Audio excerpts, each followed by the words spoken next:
Wow, I've had to say that I face up a rich variety of noises on a daily basis.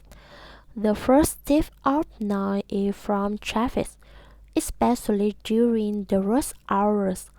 The second is noise from factories, construction sites, which never fail to distract me from learning or working, thereby reducing my creative and productivity.